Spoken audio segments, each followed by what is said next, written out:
Hello!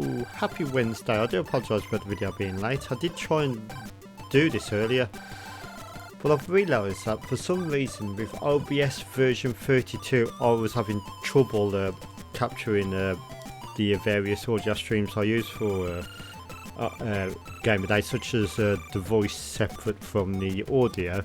So I've downgraded to OBS 28.1.2, which I know is a decent version of it. I'm not saying that OBS version 32 is not decent, because I'm sure it probably is, but in my instance it was causing major issues with not recording one audio stream or the other. So I'm just going to stick with OBS 28.1.2 and disable auto updates for a while and see how we go. So hopefully that will help my channel out a bit with me pulling my hair out of when one audio channel doesn't record or two audio channels. I could have released a video earlier, but it wouldn't have had no commentary, and this channel is about commentary videos. So let's have a look at Chase HQ anyway. So this is Chase HQ on the ZX Spectrum.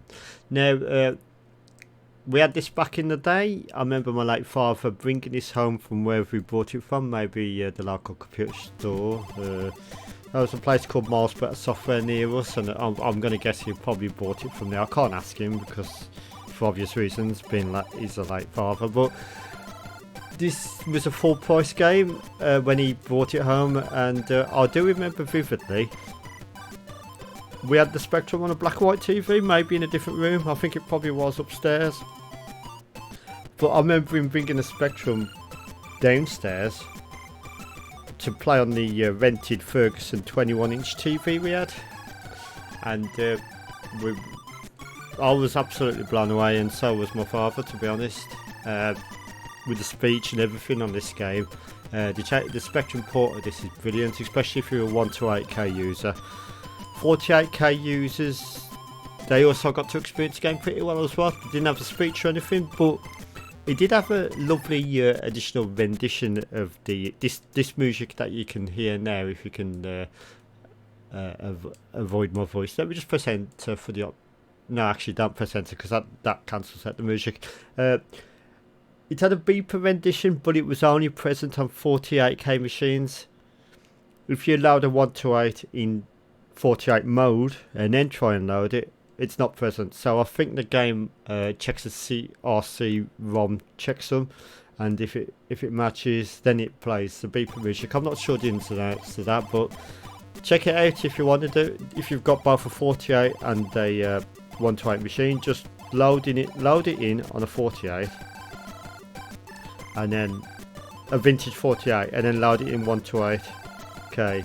In 48 mode, you'll notice that the music is silent on the 1 to 8, even in 48, but on the 48 actual model, you get that lovely beeper music. I'm not sure if this applies to Toastrack, I haven't tested it, but yes, so this is Chase HQ anyway. This is Chase HQ on the ZX Spectrum 1 to 8. This is I'm emulating 1 to 8 plus 2A here, but it works on the Grey plus 2 and Toastrack just fine. Now, I will say as well, if you've got a 48 machine, you're going to experience multi-load if you're running this from vintage cassette. Obviously, if you're running it on a Div MMC, the tap file will auto address that for you. But on a 48K vintage machine from real audio cassette, you're going to experience multi-load. On the 1 to 8K version from vintage cassette, you're going to have a massive chunk of data load. It takes a long time to load, but once it's loaded, the entire game is in RAM. Okay, so let's start off the game. I have reviewed this game before. Let's present for options here. Going to go for Sinclair joystick for this one. Now I'll shuffle a minute so you can listen to the amazing speech, etc. So I think these are all sampled from the original Calling Up machine.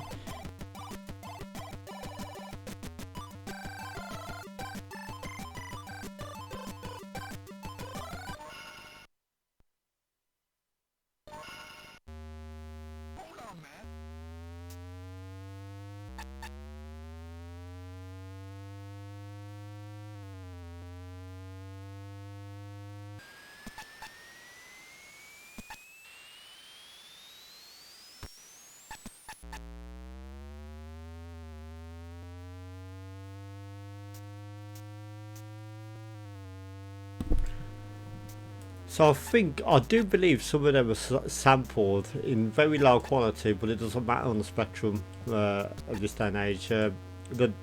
That Hold On Man, it's also got other ones such as Let's Go Mr. Driver, etc. I think that was sampled from the original Coin Up machine. Let me know in the comments if that's incorrect, but I think it was. And also this boost button or this turbo button, I think that was also sampled from the Coin Up machine. And also the start noise when you insert the coin. I think every time on the original Coin Up machine, every time you insert a coin, it does that noise that you heard earlier. Now, in terms of playability, the Spectrum version is absolutely fantastic.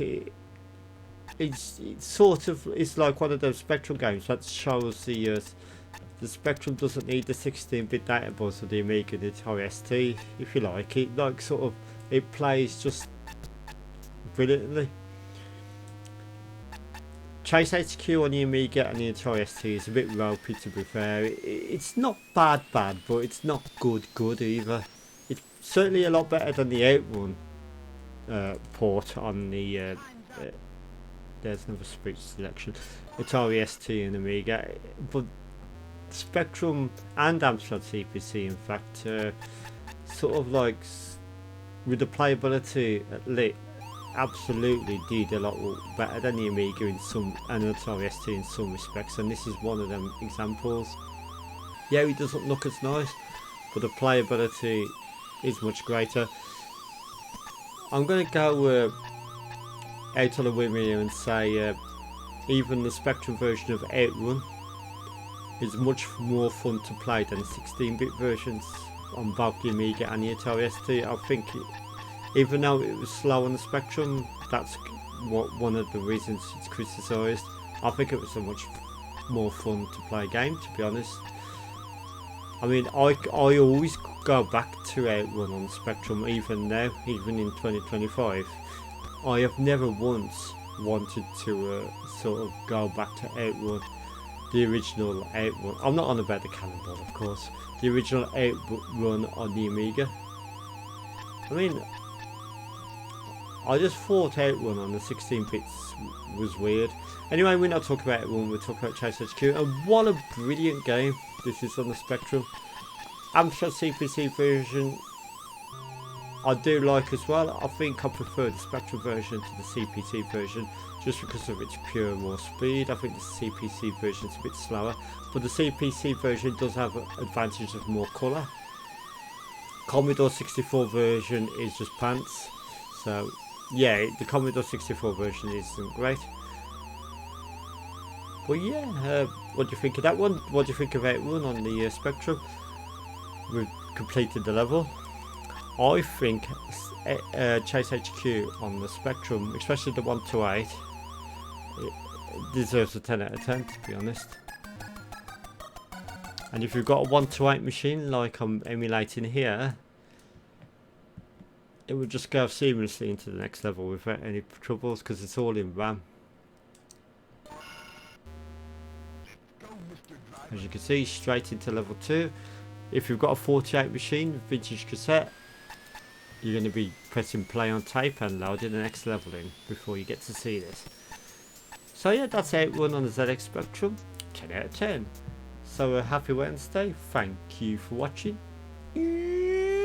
bye!